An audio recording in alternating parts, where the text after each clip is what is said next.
Thanks. That was such a nice introduction. It's so nice. Like one of the best perks of this job is when you get to, see your students go on and do wonderful things at the undergrad level and the grad level. So it's nice to be able to connect with her here.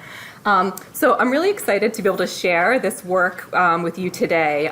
This is, as I'll talk about, been the result of a very long, intensive, and painstaking data collection process, which I think many of you in the room can relate to. It's kind of an occupational hazard in our line of work. But I'm excited because we're at the point in this project where we're finally able to kind of come up from the data, get our heads out of the weeds, and kind of start to make sense of the data that we've been collecting. And so I'm really looking forward to sharing what we've been doing so far with you and getting your thoughts and reactions as we go along. I want to acknowledge 3 graduate students at Cornell, Alex, Sam, and Emily, who have been a central part of this data collection and the broader project. And I also want to mention that what I'm going to talk about today is one piece of a much larger project funded by the Gates Foundation that Kathy and Raj Chetty are spearheading. So I want to acknowledge that as well.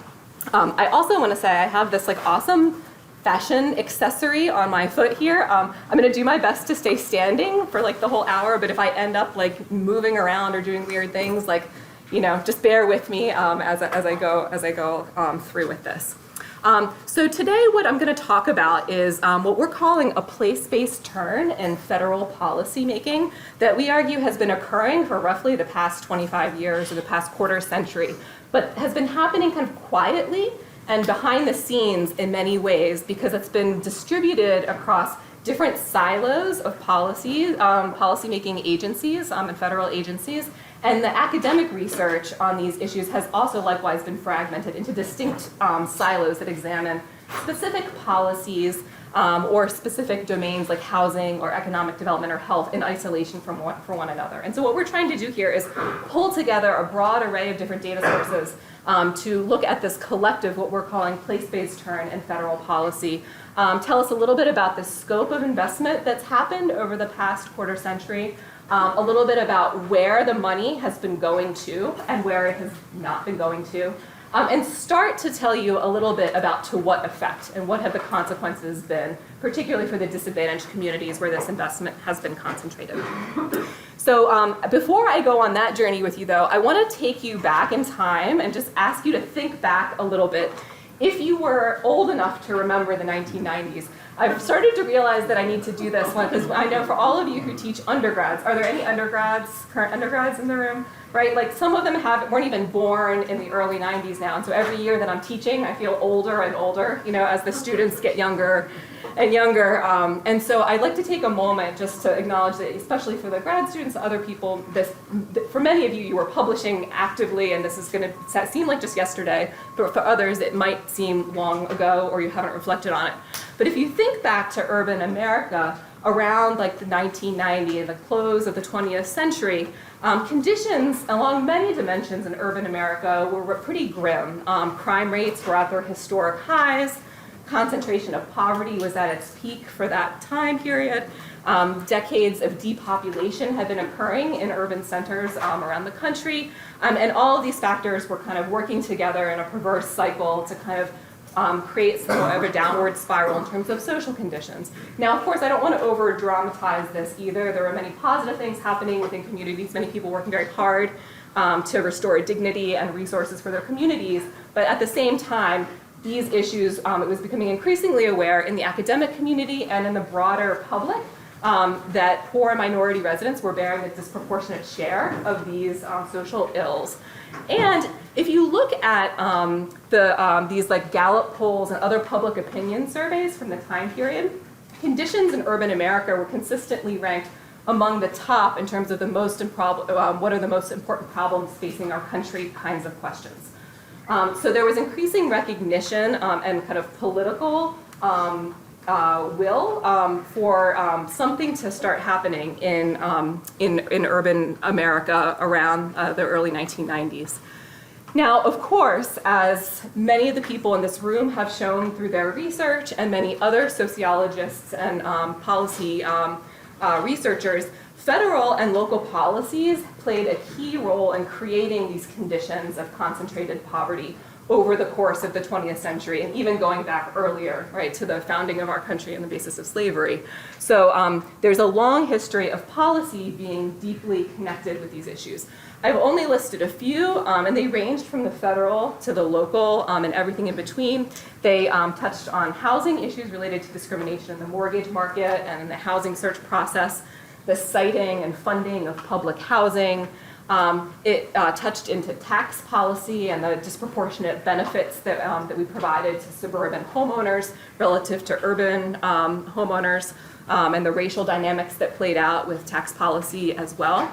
And also local things like exclusionary zoning policies as well. So across a range of different policy domains, we're creating these conditions circa 1990. Now, I would say that policymakers around 1990 were not publicly acknowledging all of these issues or what was going into creating these conditions, right? But what they were doing is starting to talk publicly, fueled in part by the broader public momentum about concern about conditions in inner cities, to start investing in the communities in a way that they hadn't been before. And I've just pulled a couple of quotes that kind of illustrate this from people at the federal level. So Bill Clinton, in a public speech in 1994, said, and I think the framing of this is really interesting. He says, if you look at the opportunities for economic growth within America, inner cities, rural areas, especially those that are heavily minority populated, are a great opportunity for economic growth because unemployment is high and the potential for consumer demand to grow is enormous. So the first thing we've got to do is get money in there. You hear it in a different way from Secretary Cisneros, who was the Secretary of HUD during this period in the 1990s that we're going to talk about as kind of the jumping off point for some of this. And he said we can either allow our youth to shoot baskets or to watch them continuing to shoot people, right? So different kinds of calls made in different ways for increased investment in urban America and in inner city neighborhoods. So before I go much further, what I want to do is just take a minute and talk to you about the types of place-based policies that we're going to be considering here that kind of coalesced and started to increase in size and scope during the 1990s. So when I say place-based policies, what I'm talking about are policies that target interventions or investments within certain geographically defined areas. In metropolitan areas and in cities, those are typically neighborhoods, although the specific definition of a neighborhood can be a census tract. Some of them use census tracts for eligibility. Other times it's locally defined and local definitions of neighborhoods, but it's often at the neighborhood level. In non-metropolitan areas, the unit of intervention is often the county. And so I'll distinguish between those two units throughout. And for the latter part of the talk, we'll be focusing on just things that are happening in metro areas. And then one of the other key defining features of these place-based policies is that the characteristics of the geographic areas are what's used to determine eligibility for the funding, rather than the characteristics of individuals. So you can imagine an individual qualifying for a social program because their family income is below the poverty line. That would be an individual or a family-based policy. Place-based policies would look at the poverty rate of an entire neighborhood or an entire community, and that is what would be used to define eligibility. So for example, a neighborhood that has a poverty rate above 20% or 30%, or has an unemployment rate above a certain level would be eligible. And then the intervention and the investment aims to improve either the infrastructure, the social processes, the resident skills within those targeted areas. And people who live within that area are the ones that are kind of eligible to either receive skill training or the other types of amenity improvements that are happening there. So the key feature here is that the place is the thing that's being targeted rather than the individuals.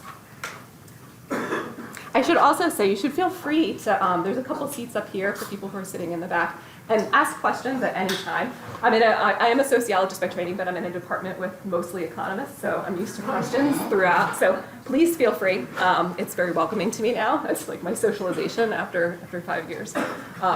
Okay, so I want to talk a little bit about the motivations, the theoretical motivations and rationales underlying this increase in place-based investment. So on a theoretical level, of course, a lot of the motivation for focusing an intervention on a place rather than individuals comes from the recognition of the existence of neighborhood effects, that the conditions in your neighborhood can shape your access to opportunity and your quality of life independent of your own characteristics. And then if you look at the rationales that are used to kind of focus on disadvantaged neighborhoods, in particular for place-based interventions, a lot of the rationale comes from kind of talking about equity and redressing some of those prior disinvestments in the forms of those policies that I put up on the screen earlier. So equity arguments play a key role in the justification that people often use for implementing policies in a specific place. And then there's also this class of economic efficiency rationales that are a bit separate from the equity issue. And this set of rationales focuses on kind of positive economies of scale and spillover effects when you concentrate investment in a particular place. You can get kind of cascading benefits that you wouldn't have necessarily gotten if you did more geographically dispersed investments. So for example, positive kind of economies of scale if you build a grocery store and improve the school and improve the housing and do a number of different things in a bunch of different dimensions all in one place rather than scattering them all across the area. But at the same time, there are also a number of theoretical critiques that come from the economics and the sociology literature that kind of give us some pause about some of the likely benefits and potential harms of place-based policies, whether intended or unintended. The first has to do with price. So often a critique about place-based policies is that if you improve the quality of the housing, of the infrastructure, of the amenities in a neighborhood, that's going to translate into higher prices because there's a higher value and potentially a higher demand to the area. So the benefits of this place-based policy get capitalized into the land price and the land value, and that's going to raise the price of housing, it's going to raise your rent, it could cause displacement, and it could, in other words, undermine potential benefits or gains to the residents if they're more housing cost burden or they're no longer able to afford to live in the neighborhood. A second critique comes from the recognition that there's a lot of residential mobility just in the average neighborhood over the course of a decade or two. And there's even more in disadvantaged communities. And so some people question the efficacy of focusing on making targeted improvements to a place when many of the original residents who were in that place may end up moving out and they're no longer going to be there to see any benefit or help from the intervention that was initially targeted to them and their community. And then finally, there are others who argue that there could be potential negative spillovers or negative consequences of directing people to invest in a specific area. They may do so and respond to those incentives, but do so at the exclusion of other places that they might have invested in the absence of those kind of incentives. And so you could see, if you see potential positive effects in one community that was a target of place-based investment, you could also see some disinvestment happening in other places as people shift their investment from one location to another. So there could be some negative spillovers in other neighborhoods that don't receive these benefits as well in the form of underinvestment. And so this leads for a very lively debate among urban planners, among policymakers, and among academics as well about how to tease out some of these improvements and potential downsides to place-based policymaking. Okay, so I'll say a little bit about the literature on place-based policymaking. A lot of this has happened in economics and also to a certain extent in sociology when we're looking at place-based criminal or health or housing interventions. But the focus tends to be on a specific policy or a specific neighborhood or a community. And so what that means is we really don't have a national inventory or a national sense of the different forms of place-based policies that are out there. And so I put down at the bottom some examples. There's many more that you could list down here of papers that have looked at the effect of place-based empowerment zones, which provided economic development resources to high poverty, high unemployment neighborhoods, Harlem Children's Zone, public housing demolition, Project Safe Neighborhoods, which was a place-based crime intervention, This is a case study of one specific neighborhood, and then I've done some work looking specifically at Hope 6, which is public housing demolition and mixed income redevelopment policy. But they all tend to focus pretty narrowly on a single intervention. And that's often for good reason, because to kind of try to identify the effect of a policy, you want to have a very good sense of what the eligibility requirements are. To try to identify the effect of that policy, you need to isolate its effect from other things.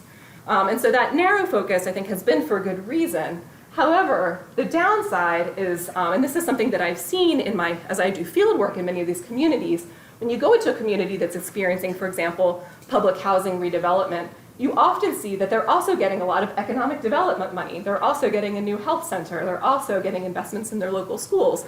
And you see all these cascading benefits that are not being captured in the analysis of any of the individual policies. And so that was really part of the motivation for taking a broader look at this beyond a single policy or intervention. Now, if I had to characterize what we know about the existing literature in this kind of fragmented state across all of them, I would say that we often tend to see positive but relatively small in magnitude effects on outcomes that are closely related to the intervention's focus. So people who are studying the effect of housing demolition often look at housing quality. People who are studying economic development often look at employment rates. And often within a relatively short window, say 5 years out, which is often not a lot of time. So the time horizon tends to be pretty short.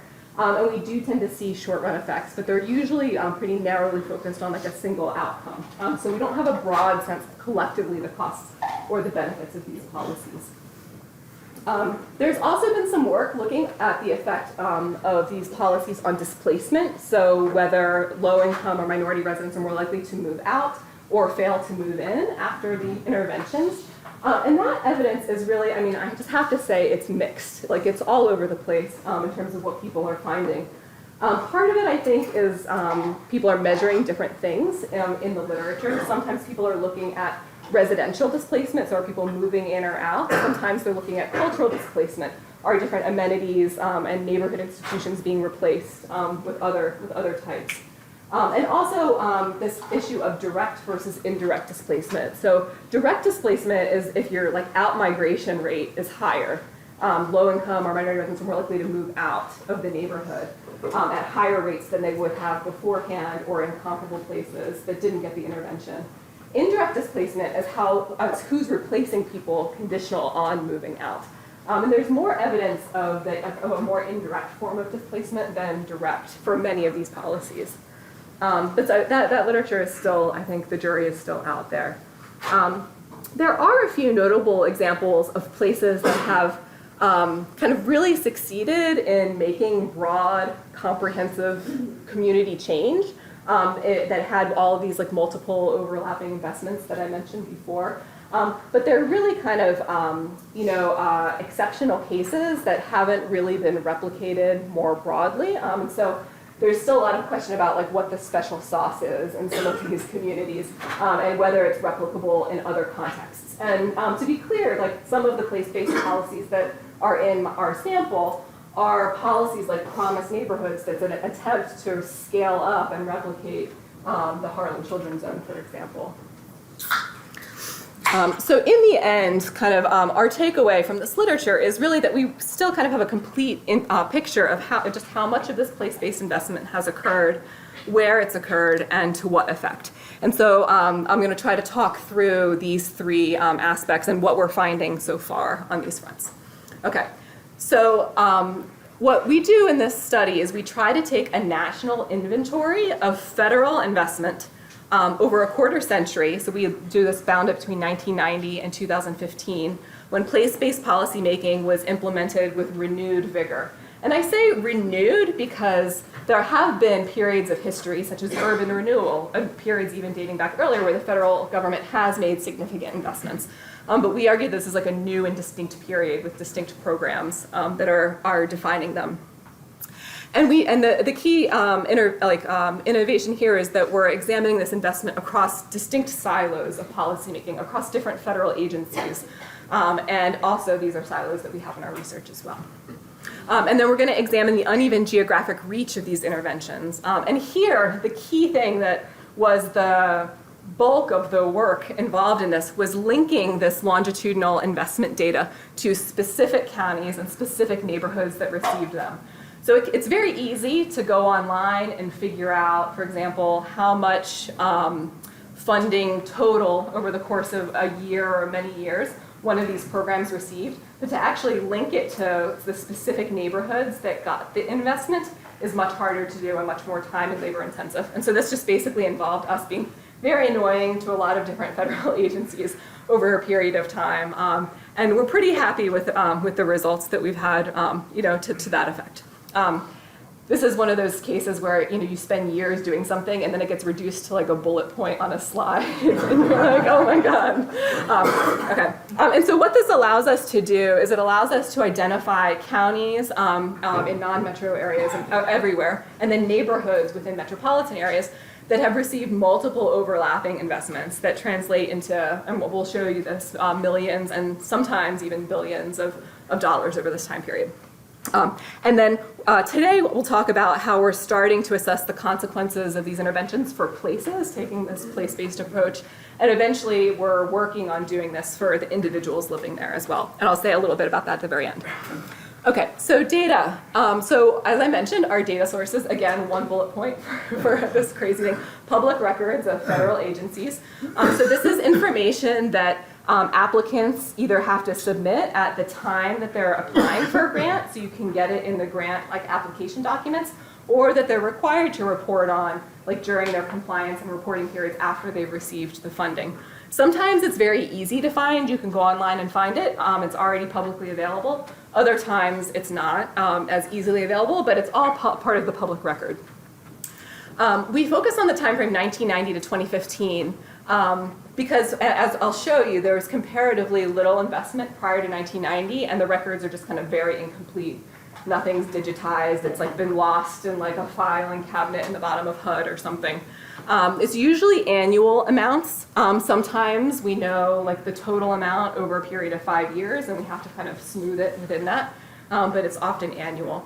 And then our definition of place-based here is that the eligibility was determined and implementation occurred for a specific bounded geographic area. That's usually the neighborhood level for metropolitan areas and county level or lower for non-metro areas. And we just aggregate all that to the county level. It's very hard to figure out specific tracts in the non-metro areas where the investment went. And often the qualifying area was the county. The neighborhood, as I mentioned before, could sometimes it actually is a census tract, and I think the federal government does that because it's easy data for places to get and to assess. Other times it's a different neighborhood definition, and we've manually aligned those neighborhood definitions with census tracts and allocated them to tracts. And this is also federal investment, so it's awards that were determined by a federal agency, and the funding comes from federal grants, loans, tax expenditures, technical assistance, but it's happening at the federal level. And these are awarded both on a formula or a competitive basis. So some of it is formula funds that are just automatically allocated based on the poverty rate or the population size of a city, for example. Sometimes you actually have to apply for the funding in a competitive basis. So what we're not capturing here is there's a lot of funding that happens at the state level and at the local level, or in the philanthropic sector.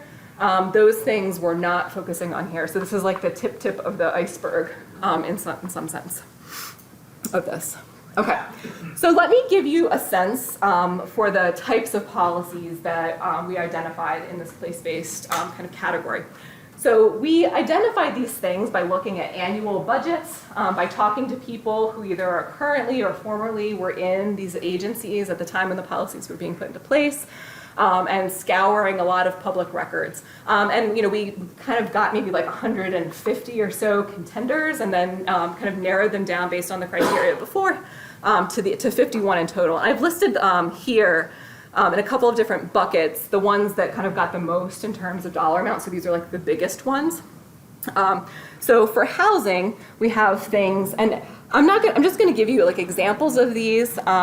If you have questions about specific policies, I'm happy to answer them, but we're trying to just kind of aggregate up across all of these. So I'll give you a flavor of them, and then I'm just going to talk about them all like kind of combined together. Okay, so in other words, I want you to get a sense of what's in here, but the details of the policies probably aren't super important unless you have a question about them.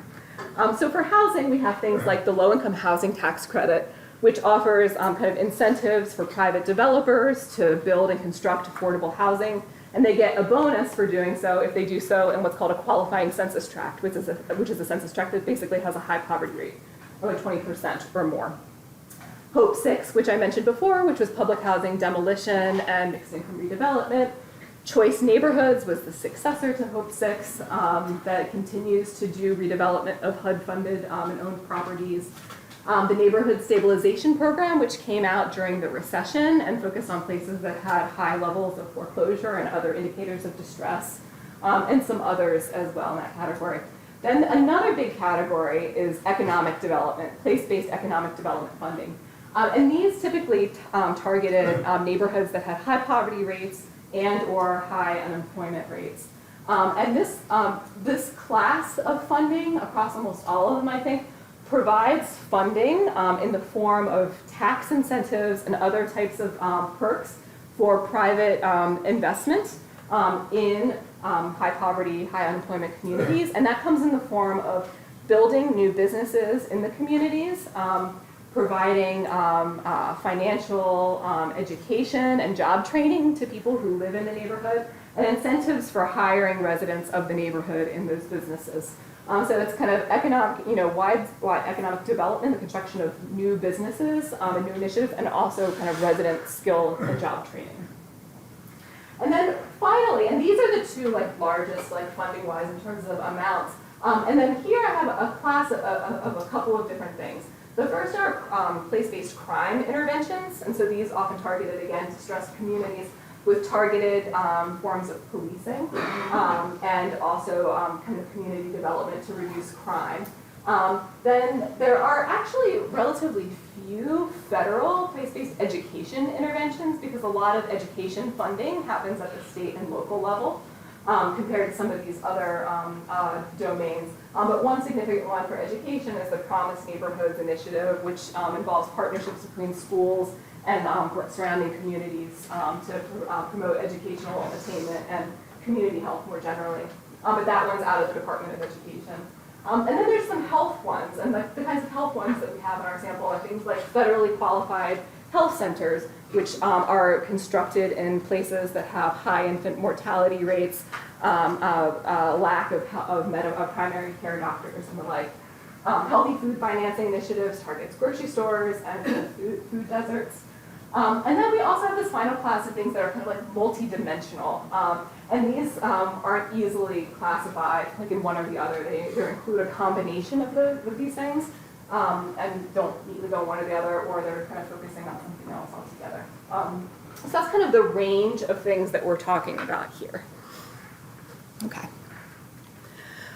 So how much, when we tally all of this up and we look between 1990 and 2015, how much federal investment has occurred? So what we do when we tally it up is we find that collectively there's been over $375 billion in federal place-based investment between 1990 and 2015. That's a lot of money. If you do that on average, it's about 14.4 billion, although an average kind of obscures this trend, increasing trend over time that I'll show you in a second. Another metric that people in this field often use is like the amount per capita, or sometimes per capita per person in poverty, the number of people who are below the poverty line, because the interventions tend to target high poverty neighborhoods. I'm not sure how I feel about that one because it kind of implies that those people are directly receiving those benefits, and that's not always the case, but that's another metric that's commonly used. So let me show you what it looks like over time. So what we were able to do is show this on an annual basis. And so this is, I want to be clear, this is not cumulative. It's not adding everything up cumulative. This is like annual cross sections added up. So there's a real increase between 1990 and the present in this. So starting in the 1990s, the green here is housing, the blue is economic development, gray is health, and then black is that multidimensional and crime that we've kind of put together because when you separate everything out, there's just too many lines and they're pretty thin. Are these nominal or constant dollars? These are all in 2016 dollars. Yeah, so everything's adjusted for inflation here. And so what you see here in the 1990s is, kind of amounts that are under like $5 billion a year. And what's really driving this here, when you look at the policies that are happening, is the Community Development Block Grant Program, which is classified as multidimensional because it's like economic development and housing and a range of other things. And also the Low-Income Housing Tax Credit Program that I mentioned earlier, which started in 1986 and was really starting, to take off during that period. You see an increase over time here, and a lot of what's happening in this kind of period of the mid-1990s is some expansion of federally qualified health centers, so that the health starts to increase a bit. And then also, this is when we have the creation of the federal Hope 6 program, which was the public housing kind of demolition and mixed income redevelopment program, and also empowerment zones, federal empowerment zones, which targeted economic development, job training, employment resources to high unemployment urban neighborhoods. And so that kind of helps push this up, along with the continued expansion of the LIHTC program. Starting in the 2000s, we start to see kind of what I think is one of the really more significant increases that you see here, which is the growth of the blue, right? The economic development that's happening here. And so a lot of this is coming from the New Markets Tax Credit Program, which is essentially like empowerment zones on steroids. It's like the best analogy of it. And so essentially what New Market Tax Credits do is they provide tax benefits, tax relief to businesses, to for-profit corporations who invest money in economic development activities that occur in high poverty, high unemployment communities. And they occur through these financial intermediaries called community development organizations. So the community development organizations kind of come in and do some of the work, and they sell the tax credits to the banks and the other institutional investors, for-profit investors. And this has just, taken off in spades. It's been a huge increase. And then, of course, you see this like spike here for the recession, right? That happens in housing, and the federal government kind of does a couple things to shore up, maybe not as much as they should, but they do a couple things to try to shore up the housing market there. And then you see things kind of come down after then, but still at a much higher level. And so if you stack all these up collectively, by the mid 2000s, we're spending over $20 billion a year on these federal place-based programs. And that's a lot of money, right? It sounds like a lot. It is a lot. I just want to put it in perspective, though. We spend, or until this year, we spent about $70 billion a year on the home mortgage interest deduction, which is tax benefits to people who own their homes, and disproportionately goes to wealthy people. I say, as of this year, I don't know if anyone's done their taxes yet, but tax reform happened, and you may not be claiming that anymore. So we'll see what happens with that. So we spend a lot more on something like that. We spend about $16 billion a year now on TANF. So this is more, and recently substantially more than a program like TANF.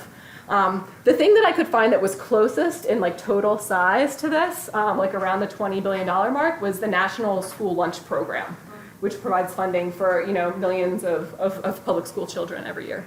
Do these amounts include environmental policies like Superfund cleanup or remediation? Mm-hmm. So it includes brownfield economic development, which is like remediation in particular neighborhoods.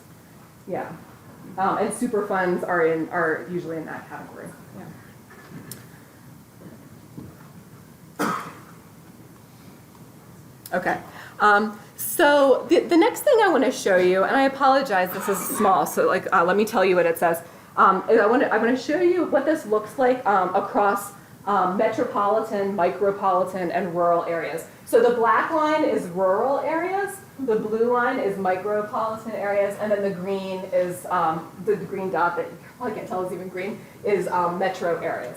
And so this is total funding, right? So the lion's share of funding is going to the metro areas, but of course they have larger populations, so you might also expect that. So we also break this out on a per capita basis for rural, micro, and metro areas, and you can see there that that disparity converges a little bit. But in the 90s and the 2000s, there was still more funding on a per capita basis in metro areas.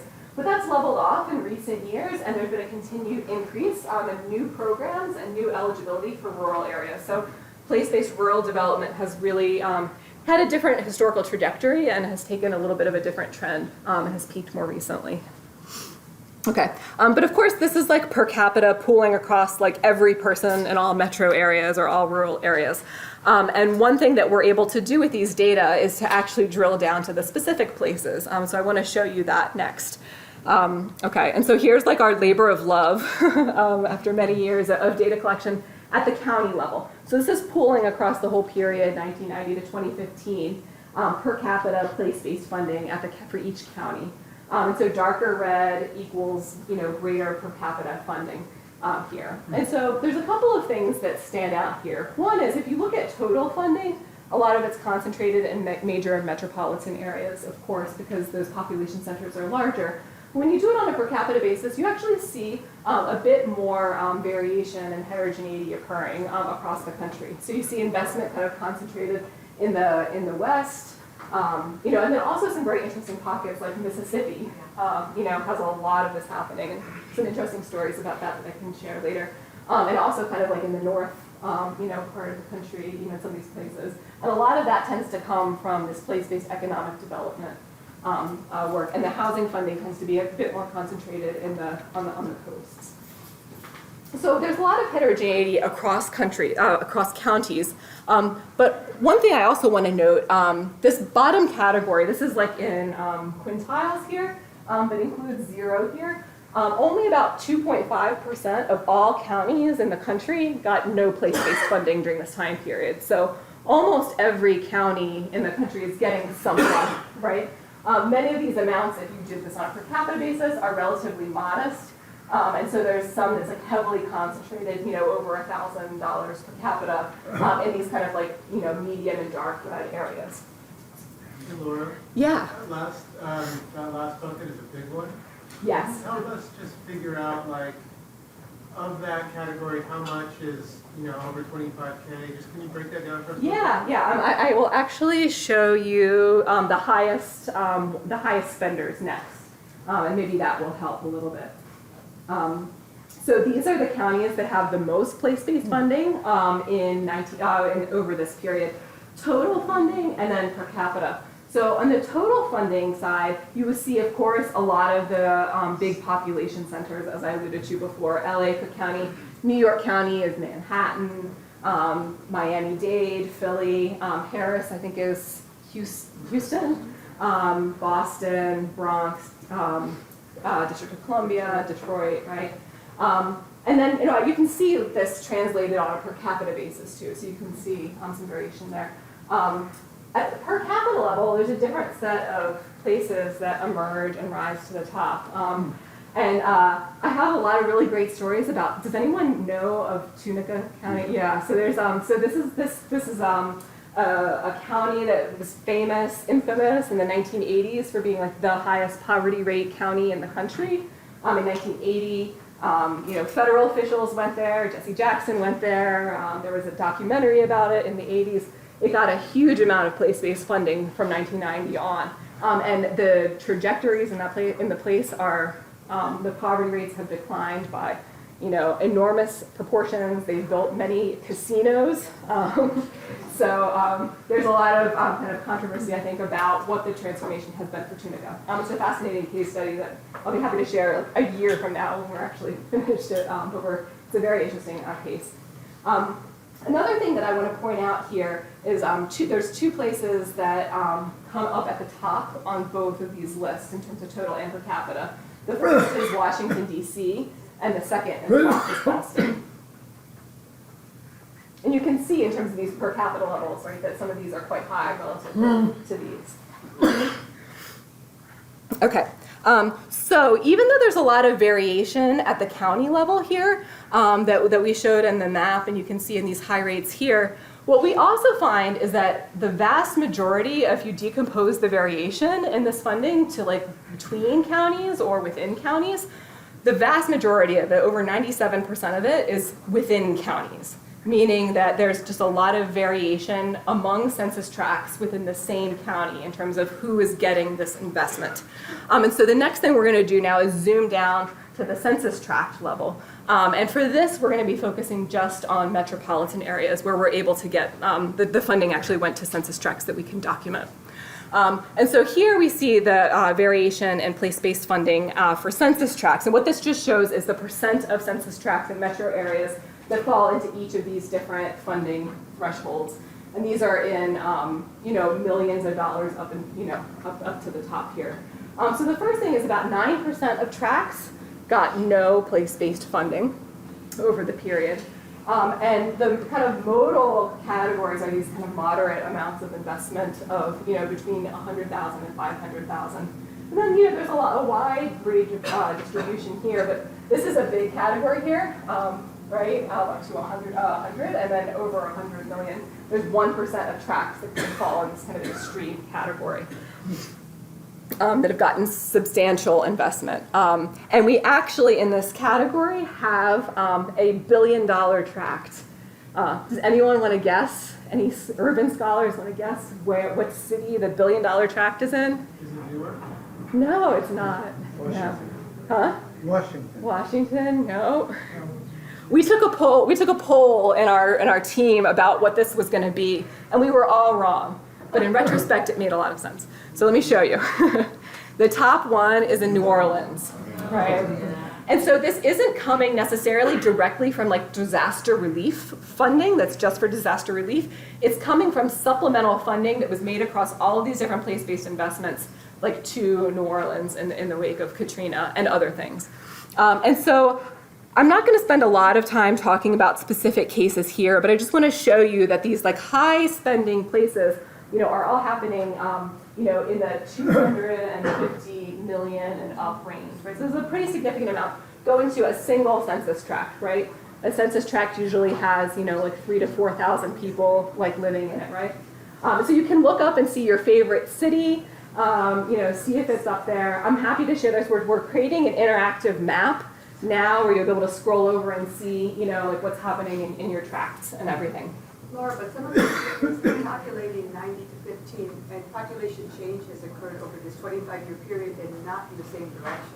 Right. So it might be useful to think about the per capita can only be, what's that, on average over this time period? Right. Or what's the per capita? Yeah, so we've done it in a couple of different ways. One is just using 1990 population base, and then one is using decadal, population count, so 1990 for all the funding that happens in the 90s. And then we do that in the multivariate framework. Yeah, so we only use decennial stuff at this point, but we do 1990, 2000, 2010, and going forward, and interpolate, do a lot of different kinds of things. This is sorted and arrayed here just based on total funding amounts, and this is census tracts, right? And so you can see kind of the range of size here in terms of population. And that actually underscores the next thing I want to show you. So this is the high flyers, right? Those outliers that are in that top 1% of that category bar that I showed you. But what I want to do now is show you what this looks like, in a specific city. And so I picked Baltimore just because I knew Kathy would really want to see Baltimore. And I didn't know, here, if I was should I do New York or should I do Philly? I didn't, because Princeton's kind of in there, should I do Trenton? So I can show you all of those if you're interested. But I want to just show you, kind of what it tends to look like when you zoom into a specific metro area. So here we have Baltimore, and you can see that the investment is happening, again, as Matt pointed out, this quartile, there's a wide range here, right, of what's happening here. But a lot of it is concentrated in the center of Baltimore. And I don't know, I'm not from Baltimore, but this part here is the Inner Harbor part that maybe some of you have been to if you visited, to give you a frame of reference. And that kind of square that you see around it is the city versus the county. So this is the whole metro area. Okay, so I'm going to just flag a couple of things. So a couple of examples that are kind of typical of two different types of neighborhoods that tend to get a really high amount of place-based funding. The first here is in downtown Baltimore. And so this was one of the tracks that was on our previous list of top funders, top suspenders. Suspenders isn't the right word, but and this is downtown Baltimore, right downtown. And this is really like a central business district revitalization strategy happening here. And the largest federal funding sources that they've gotten are from those new markets tax credits that I mentioned before, community development block grant funding, and CDFI funding, which is kind of another class of funding that goes to like local economic development, skill building. And this area in 1990 didn't have a very large residential population. It was primarily the central business district area. So this is kind of one type of place, which is like a central business district redevelopment strategy. A second kind, though, located just a little bit to the east, is the East Baltimore area. I don't know if Kathy can say more about this area and the stories and the dramatic changes that have happened here, but this is more of a residential and multi-dimensional redevelopment strategy. They're kind of coming at this community from all sides in terms of the investment. The largest federal funding sources for this community, and again, these are like, for a specific census tract, right? And if you aggregate it across the whole area, the number, the total amount would be even higher. Hope 6, the low-income housing tax credits, so those are kind of housing redevelopment. New market tax credits here as well for job training and other types of business development. They have a federally qualified health center, and it was also one of the first empowerment zones as well. So it's coming from a lot of different avenues. So we have both of these kind of types of neighborhoods that you could keep in mind when you're thinking about this. Some of it is central business redevelopment, and then some of it is residential communities. And so what we wanted to do is put a little bit more structure on this and try to examine which places got the most funding, what types of places would get more funding, and which kinds of places got less funding. How much time do you guys usually leave for questions? I forgot to ask that. 10 minutes. 10 minutes? Okay. All right. So I'll give you the takeaway for this, and then I'll pause for questions. So first, we had a couple of hypotheses about where we thought that place-based interventions would have been kind of done with the most vigor. The first was, obviously, the funding priorities for many of these things were focused on disadvantaged communities, so we thought that that would be a key aspect to consider. The second is there's this literature in kind of economics and political science, and to a certain extent sociology, about whether or not heterogeneity or inequality leads to underinvestment in public goods. This is related to, but slightly separate from, the issues related to heterogeneity and trust, and social trust, but about public goods investment in particular. So we thought that perhaps more unequal counties or places, places that were more racially segregated, might invest less in these things, all else considered. We also had a hypothesis related to the civic capacity of the communities. Given that other research by Rob Sampson and Pat Sharkey has shown that neighborhood organizations play a central role in the collective action of neighborhoods in particular. So we look at some measures of that in terms of nonprofit density and also kind of a more general civic indicator in terms of voter turnout. And then finally, we also thought that places that developers might consider ripe for reinvestment in terms of getting a good return on their investment would be places in close proximity to central business district or close to proximity to other areas with high land value. So not just the characteristics of the individual neighborhood itself, but where it's located in the city. So we have a couple of those indicators as well. Okay, so the first set of things I'm going to show you here are at the county level. Okay, so which counties are getting the most investment? And we've kind of separated it into some of these buckets. So first, in terms of disadvantage, you can see, and I should interpret this for you. These are characteristics in 1990 of the places, predicting total investment between 1990 and 2015. And these are measured in standard deviation terms, so you can think about this as like a 1 standard deviation change, an increase in the part 1 or the violent crime rate is associated with a 26% increase in the amount of funding that a county received. So places that have high levels of crime, economic disadvantage, and to a lesser extent, share of non-Hispanic Black residents were associated with greater funding. However, the vacancy rate, which you think of as like an indicator of housing distress, was actually associated with much less investment overall, which suggests that it's disadvantaged places with tight, strong housing markets that are actually driving this. And I should say all of these are significant at the 0.001 level here. Then in terms of equality, we found something interesting. We did find support for this kind of inequality and underinvestment in public goods kind of hypothesis, where more income inequality as measured by the Gini coefficient is associated with less investment. However, we also found that residential racial segregation, and it didn't really matter how we exactly measured this. This here is the dissimilarity index, was associated with much, much higher investment. And that makes sense if you think about that, like along with these other kind of indicators of disadvantage, perhaps. And then finally, in terms of civic capacity, we found that nonprofit density, so this is kind of like the number of nonprofit organizations per set number of residents, was strongly predictive of greater place-based funding. And so this speaks a bit to the civic capacity kind of argument.